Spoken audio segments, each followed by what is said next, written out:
करेंगे इस वक्त की ब्रेकिंग न्यूज की। एलजेपी रामविलास गुट के चिराग पासवान को शपथ के लिए कॉल गई है और इनके अलावा जेडीयू सांसद रामनाथ ठाकुर को भी फोन किया गया है। रामनाथ ठाकुर बिहार के मुख्यमंत्री रह चुके हैं, कर्पूरी ठाकुर के बेटे हैं। बताया यह जा रहा है कि अर्जुन राम मेघवाल को भी कॉल गई है और इसके अलावा एक और अपडेट ये भी सामने आ रहा है कि जीतन राम मांझी, जयंत चौधरी को भी फोन से बताया गया है कि उन्हें कैबिनेट में शपथ लेनी है। तो आज प्रधानमंत्री नरेंद्र मोदी शपथ लेंगे और ऐसे में मोदी कैबिनेट 3.0 के भी जो मंत्रिमंडल है उसके भी कौन से नए चेहरे होंगे वो लगातार एक एक करके हम बता रहे हैं। कॉल्स जानी शुरू हो गई है, पोर्टफोलियोज क्या दिया जाएगा इस पर सस्पेंस अभी बरकरार है, लेकिन सूत्र ये बताते हैं कि सीसीएस के जो तमाम पद हैं उन पदों को बीजेपी अपने पास ही रखना चाहेगी। ऐसे में बीजेपी के लिए बड़ा चैलेंज ये होगा कि संतुष्ट करते हुए तमाम जो अलायंस है उन नेताओं को पद दिया जाए। शिवराज सिंह चौहान को देखिए मध्य प्रदेश के मुख्यमंत्री से हटाया गया था और उसके बाद तब से ही कयास इस बात के लगाए जा रहे थे कि उनको भी कॉल गया है और उन्हें भी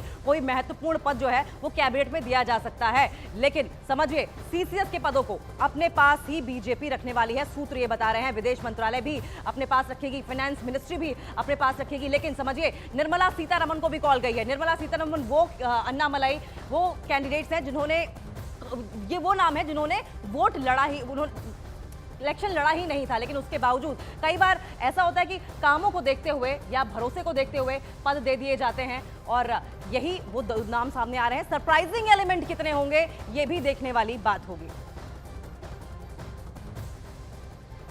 तो मोदी कैबिनेट के संभावित मंत्रियों में शामिल जेडीयू सांसद रामनाथ ठाकुर ने न्यूज 18 इंडिया से एक्सक्लूसिव बातचीत में बताया कि जेपी नड्डा ने उन्हें फोन करके 11:30 बजे प्रधानमंत्री आवास पर चाय पर बुलाया है। रामनाथ ठाकुर बिहार के पूर्व सीएम कर्पूरी ठाकुर के बेटे हैं। चुनाव के ठीक पहले कर्पूरी ठाकुर को भारत रत्न दिया गया था। देखिए, जेडीयू के वरिष्ठ सांसद है, राज्यसभा सांसद है रामनाथ ठाकुर, उनके आवास पे इस वक्त है। उन्हें कॉल आ गया है। आप देख सकते हैं उनके घर पे मिठाइयाँ जो हैं लोगों के लिए, जो उनके कार्यकर्ता यहाँ पहुँचे हैं, हम लोग पहुँचे, सबके लिए वो मिठाइयाँ ऑफर कर रहे हैं। हमारे साथ बातचीत करने के लिए मौजूद है रामनाथ जी। बहुत बहुत बधाई न्यूज 18 इंडिया की तरफ से आपको। धन्यवाद। क्या कॉल आया, किसका कॉल आया?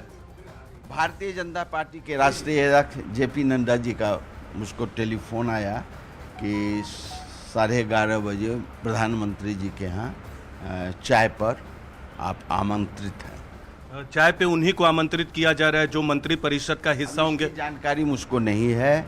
उन्होंने कहा है तो हम एनडीए गठबंधन के एक सहयोगी दल हैं, उनका आया है तो मैं जाऊंगा। तो कैसे देख रहे हैं इस अपॉर्चुनिटी को? ये बहुत बड़ा दायित्व होगा आपके लिए, खासकर बिहार के लिए, और जो नीतीश कुमार ने आपको दिया है। जो दायित्व मिलेगा उसको सही ढंग से निष्पक्ष रूप से उस भावना को हम जनता के बीच में ले जाने का काम करेंगे। नीतीश कुमार के नेतृत्व में कैसे देखते हैं अगले विधानसभा चुनाव में बिहार में उनका नेतृत्व? बहुत अच्छा, बहुत अच्छा, बहुत अच्छा, बहुत ही अच्छा।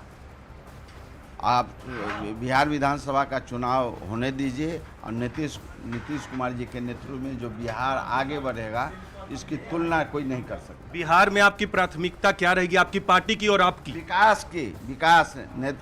नीतीश कुमार जी के हाथ को मजबूत करने के लिए उन्होंने जो बिहार को आगे बढ़ाने का काम किया है, विकास के पथ पर ले चलने का काम किया है, बिहार के बारे में शोषित पीड़ित दलित लांछित के बारे में जो उन्होंने सोचने का काम किया है, उस चीज़ को और आगे बढ़ाने का काम। नीतीश कुमार ने क्या सोचकर आपका नाम बिहार से दिया, आपको क्या लगता है?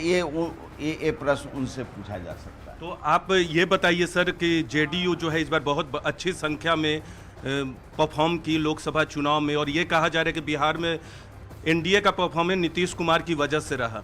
तो नीतीश कुमार से की तरफ से नीतीश कुमार जी का तो रहा ही, नीतीश उसमें भूलने की क्या बात। जो भी जनता दल यू और भारतीय जनता पार्टी को या सहयोगी दलों को आया है, उसमें नीतीश कुमार जी का ही देन है। उन्हीं की मजबूती के कारण आज इतने सीट मिले।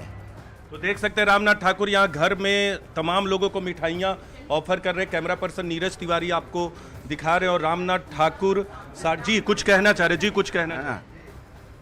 ये आप इसको इस लाइन पर नहीं ले जाएं। जी। हम जिस जिले से आए हैं, जिस कमिश्नरी से आए हैं, वहाँ की संस्कृति है, यहाँ की संस्कृति है, सभ्यता है, संस्कृति और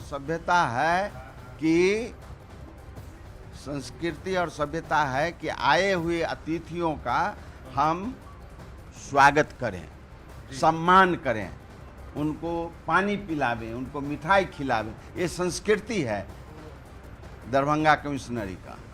तो देख सकते हैं मिठाई का सीधे रिश्ता नहीं बता रहे इस फोन कॉल से। जो भी आता है अतिथि उसके लिए ऑफर होता है। लेकिन 11:30 बजे न्यूज 18 इंडिया पे आपको बड़ी खबर बता रहे हैं। 11:30 बजे प्रधानमंत्री के यहाँ तमाम मंत्री परिषद के सदस्य पहुंचेंगे चाय के लिए, और वहां उसके बाद प्रधानमंत्री की तरफ से उन्हें बताया जाएगा कि आप मंत्री परिषद का हिस्सा होंगे।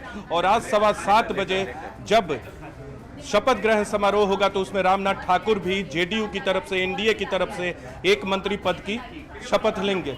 आप देख सकते हैं ये एक कुछ आया भी है, ये देखिए ये आया है ceremony of prime minister of India. ये 11:30 बजे का ये पत्र आपको न्यूज 18 इंडिया पे दिखा रहे हैं।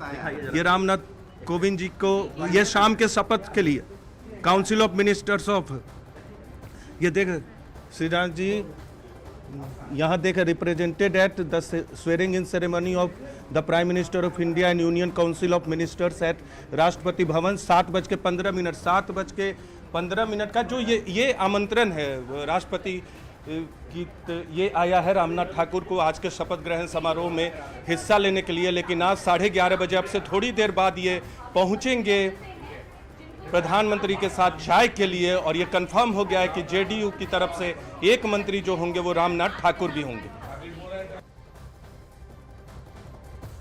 तो रामनाथ ठाकुर को आप सुन रहे थे किस तरीके से उन्होंने रोड मैप बताने की कोशिश की है, लेकिन साथ साथ सूत्र ये भी बता रहे हैं कि रामनाथ ठाकुर को एमओएस का पद दिया जा सकता है। रामनाथ ठाकुर कर्पूरी ठाकुर के बेटे हैं। चुनावों से ठीक पहले उन्हें उनके पिता को भारत रत्न दिया गया था और तभी काफी सियासी हलचल भी हमने देखी थी। लेकिन अगर खासकर बिहार की बात करें तो माना यह जा रहा है कि बिहार में बराबर सीटें ऐसी हैं जो कि बीजेपी और जेडीयू में बांटी जा सकती हैं। लेकिन सीधा हम रुक कर लेंगे, हमारे सहयोगी अमित पांडे भी हमारे साथ जुड़ गए हैं। अमित, कौन कौन से जो नेता हैं जिन्हें फोन जा चुके हैं, कंफर्म हो गया है, लेकिन बड़ी बात यह है कि अभी तक अनुप्रिया पटेल और हम पार्टी के अध्यक्ष जीतन राम मांझी को कोई कॉल नहीं आया है।